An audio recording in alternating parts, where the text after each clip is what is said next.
Kevin, Kevin, Kevin, Kevin.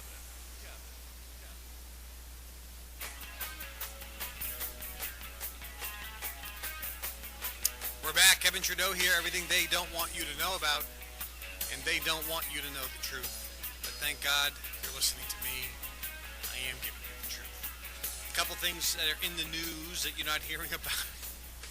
You know, it's absolutely funny, amusing to me that you're not hearing what's in the mainstream media.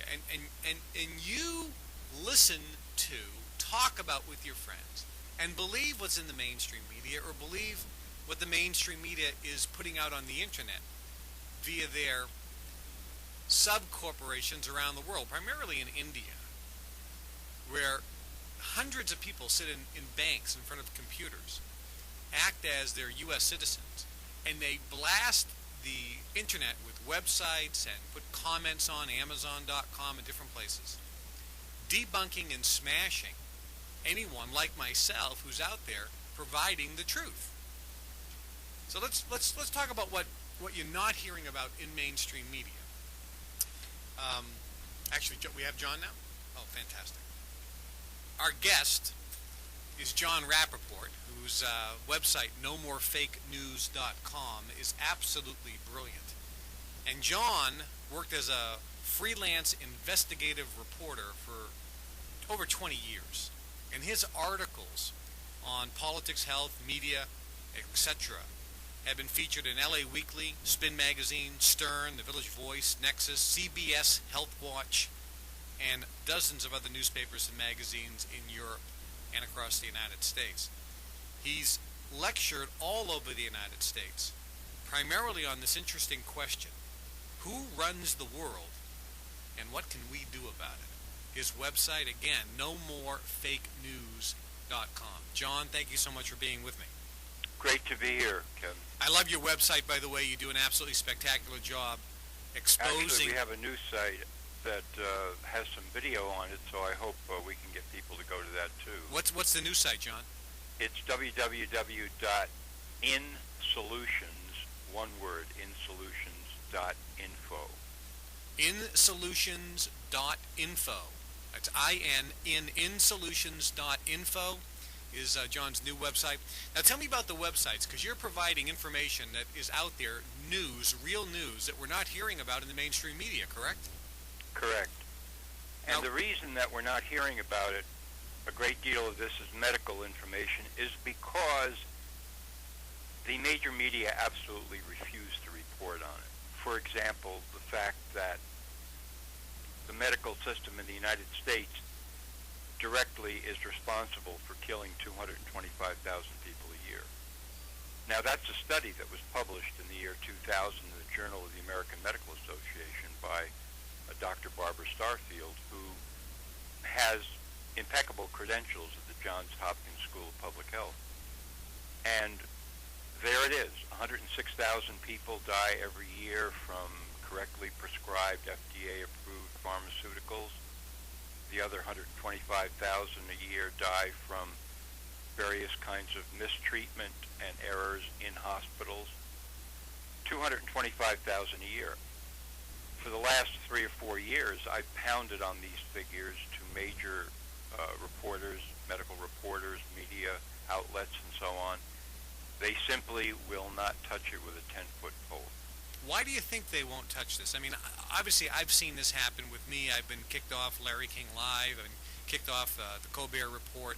Every major news organization that has me booked to come in live, when they find out who I am, somebody higher up says, no, we can't have this guy on the air live because we don't know what he's going to say. So why do you think the mainstream media wants to hide this information from the American public? Well, I think there are several reasons. First of all, they have tremendous money at stake because of pharmaceutical advertisers, so they don't want to rock that boat. The second thing is that the medical reporters all have sources within the federal government at medical agencies, and they want access to those agencies for their stories. And they know that if they publish this as a major story about medically caused deaths in the U.S., that those sources are going to immediately dry up, that they will never be able to get access again, and they'll eventually lose their jobs. Unless they have the support of their network, like, say, CBS or NBC, and they can't get that kind of support, so they just absolutely flee in terror every time I talk to them about this. Now, if a reporter reports on the fact that so many people are dying from prescription and non-prescription drugs, why would the insiders in government then shut those reporters off? Because the insiders are at places like the Centers for Disease Control, the National Institutes of Health, places, the FDA, that are claiming that they're doing a terrific job with the best health system in the United States, and et cetera, et cetera. But the facts speak otherwise. For example, the FDA is approving all those drugs as safe and effective, the drugs that are killing 100,000 people a year. The last thing they want to do is to give any kind of credence to a reporter that mentions that statistic, because it indicts the FDA as basically a criminal organization that ought to be prosecuted for crimes by the U.S. Department of Justice. You know, 100,000 people a year killed by pharmaceutical drugs equals 1 million people in a decade. And you can lay that right at the door of the FDA, because they said those drugs were effective and safe. So the last thing they want to do is to have these numbers deployed in the press. Now, somebody will say on the other side, but these drugs are saving people's lives. Yes, they sometimes say that. And I would say that in emergency, crisis, trauma situations, sometimes a few of those drugs are extremely useful.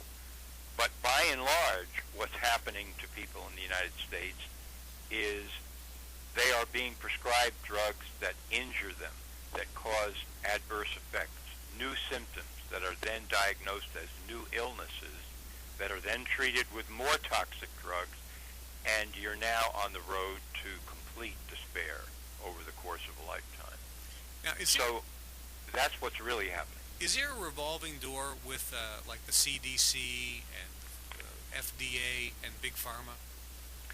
Absolutely. You get people, for example, Julie Gerberding, who was the past director of the CDC, has suddenly been hired as of yesterday as the head of all vaccine development at Merck Pharmaceuticals. That's completely outrageous to me, because there she was at the CDC talking about vaccines and this and that and the other thing, and all of a sudden she's on the other side of the fence, making a lot more money, by the way, at Merck.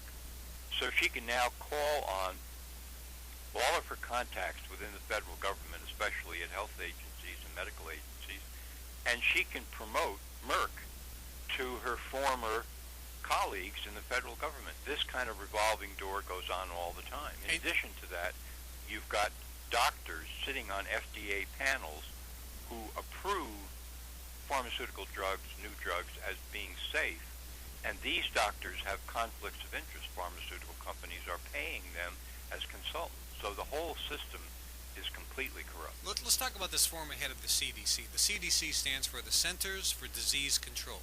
It's a major federal agency, correct? That's right. And this woman Major. was the head promoting vaccines, telling American citizens that we have to get our vaccines, get the HPV vaccine, get this vaccine, get that vaccine. And now, all of a sudden, it seems like because she did that, she's getting her payday. She's getting her payoff from Merck, who sells vaccines. Absolutely. And you see, you can never prosecute these people because there's only circumstantial evidence. In other words, you can't prove intent, that she was just waiting there in the shadows to get her reward, as you rightly say. And this happens all the time. The payoffs come, the money is there, the people are corrupt within the pharmaceutical industry, within the federal government, health agencies.